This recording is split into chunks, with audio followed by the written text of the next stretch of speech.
Hey guys, how's it going?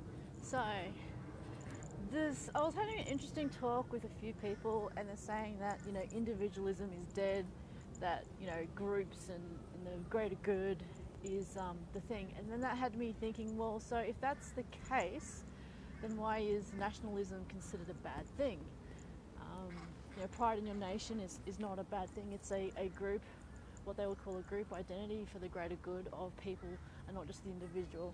And then how does that track with the fact that they want to have special treatment for certain individuals because they identify as a particular group? I'm going, well, okay, so they then say, oh, well, nationalism is bad because we want it on a global scale. I'm going, well, okay, then how about your particular little group not getting any concessions, because we're thinking on an international scale, on a global scale, of they can't be treated special. They've got to be treated exactly like everybody else, regardless of how they identify, because it's for the greater good of the group.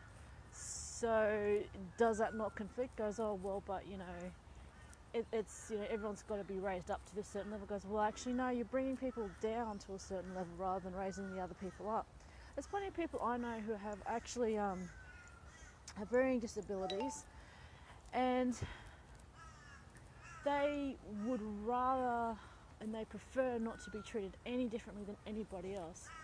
I remember there was a person who was in a wheelchair, and we were walking up a hill, and I was talking to him while we were walking, just keeping pace with him. He was struggling a bit, and then a friend of mine said, look, here, take my bag, and just sort of grabbed his wheelchair and pushed him up. And the guy was like, okay, well, thanks, but I'm quite capable. I mean, he said thanks. He didn't want to yell at the person because he was helping, but you could see the awkwardness on his in his expression and his manner, because it's bringing attention to what he would rather not be known for.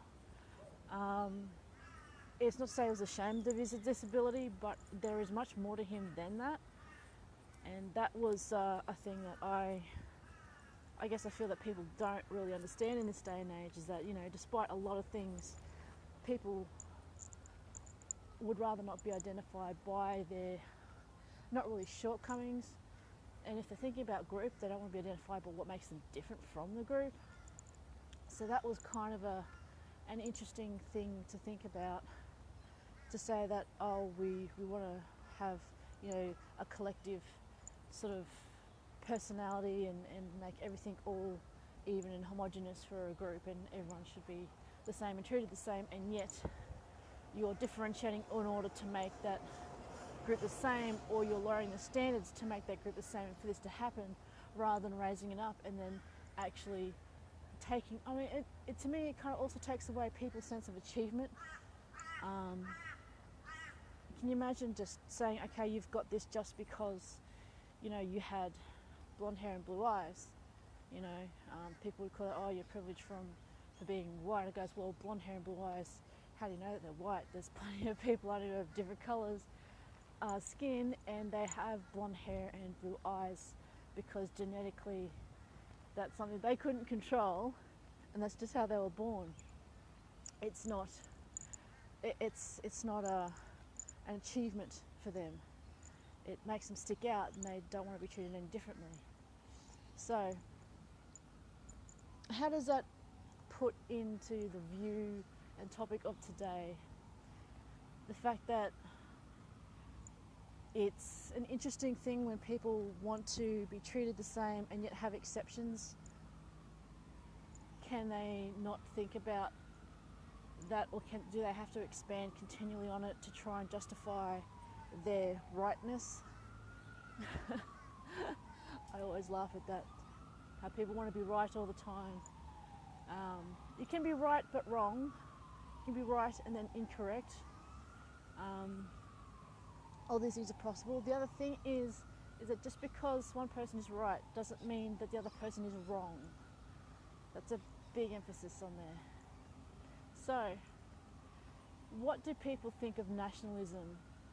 The actual proper defining thing of nationalism are like characteristics that define people as a nation. It's not just skin color, it is culture, belief, attitudes, a certain manner in which people behave, act, speak. It has nothing to do with age, gender, your heritage. I remember talking to this, listening to this YouTube where there's this guy who said, I'm talking about, what was it? Yes, John Cleese, saying that London was no longer English. And a lot of people started saying that was racist. I said, well, no. Being English has certain defining characteristics of mannerism, poise, posture, way of speaking, attitudes, decisions, etiquette. That is all part of being English. Now, there's a guy who immigrated from Russia. He was living in London, and he was arguing with the host, saying, they said, oh, but you're English. He goes, no, I'm not English, I'm British, because I immigrated to Britain to become British because I like the British way of life, the culture, the mannerisms and all that sort of stuff. And he wanted to become British, but he was not English, because being English means that he was born and raised in the culture and therefore English. He was born and raised in England, born and raised in the culture, the language, the attitude, the decisions, and the outlook on life. That is what makes a person English. What makes him British is the fact that he immigrated there in order to, appreciate and live in that culture. But they kept trying to say, but because you're living in London, and that is technically England, then you are English. And I'm like, well, no, he's actually right. The location doesn't mean, the place where you live in a location doesn't actually mean that that's where you're from. I could be living over in England, but I'm an Australian, and I would stick out like a bloody sore thumb. I'll tell you that now. Just the way I talk, my attitude, my little expressions, the way I dress. They'll say, oh, you're an Aussie. You're not English, you're an Aussie. But I could be living in England for like a year or two, and I'd say, I just travelled up from London. But they'll say, oh yeah, so where are you from originally? Because of the way I speak and the way I talk. So, nationalism. I am proud of being an Aussie and what that entails. Proud of being an Australian. To me, I was born and I was raised in Australia. First generation Aussie. Proud of being Australian and all that entails, which is giving people a fair go, taking people on their merits, what they do, not by some freak of how they were born or generally the way they think or the people they hang out with. I like to get on one-on-one and talk to people and assess them based on who they are, which to me is the Aussie way. All kidding aside, what do you bring to the table? Anyway, so what does nationalism mean to you? Do you believe in group over individual, or contextually there are cases where you need to make exceptions to the rule, but not all the time?